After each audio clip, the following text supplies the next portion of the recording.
আপনারা কোথায় যাবেন? বাজারে যাবো। বাজারে যাবো। হেড়ামাঙা না গোলাবাড়ি বাজার? ঢোসা যাবো, ঢোসা। বসে যাবেন? ঠিক আছে, বসুন। ভাড়া 30 টাকা করবো না? ঠিক আছে দেবো, চলো। হাত তো সরান।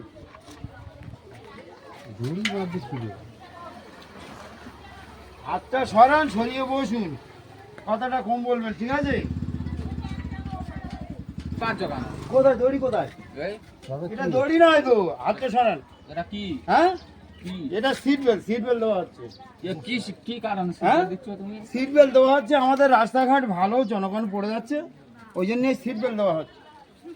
এই রাস্তাঘাটের জন্য তুমি সিট বেল্ট দিচ্ছ, পড়বো নি আর? না, আর পড়ার কোনো চিন্তা ভাবনা নেই, সিস্টেমটা ভালো করে কোনো পড়ার চিন্তা ভাবনা নেই। পরিবেশ তাহলে তো ঠিক আছে। হ্যাঁ, পরিবেশ ঠিক মানে বড় বড় 4 চাকা গাড়ি পা বাদ দিয়ে হবে? হ্যাঁ, হাত পা সব বাদ দিয়ে, সব বাদ দিয়ে হবে। সব বাদ দিয়ে। যদি আর তোমার যা পরিবেশ দেখছি, তুমি এই পেশেন্ট, তোমার তো এই রাস্তায় আর আসা যাবে নি। এই দেখো, কি হয়েছে, কি হয়েছে? এ তো লোক ভাবে আমরা চুরি করে। না রে বাবা, একটু বুঝুন আপনারা, এটা সিট বেল্ট দেছো, পা 5 জোগানো।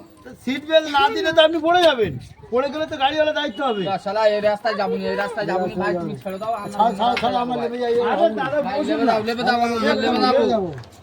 লেবে যাবো, এরকম হবে না এরকম। হবে হবে, ও সব না, এই তো এই তো কাছে যাবো। সিট বেল্ট না দিলে আপনার পড়ে যাবেন, পড়ে গেলে তখন অবস্থা কি হবে? আমার জরিমানা দিতে হবে তো, আপনি বুঝেন না? সারা জীবনে আর এদিকে আসা যাবে না। জীবনে আর এইদিকে আসা যাবে না। কিরম ভাবে এসে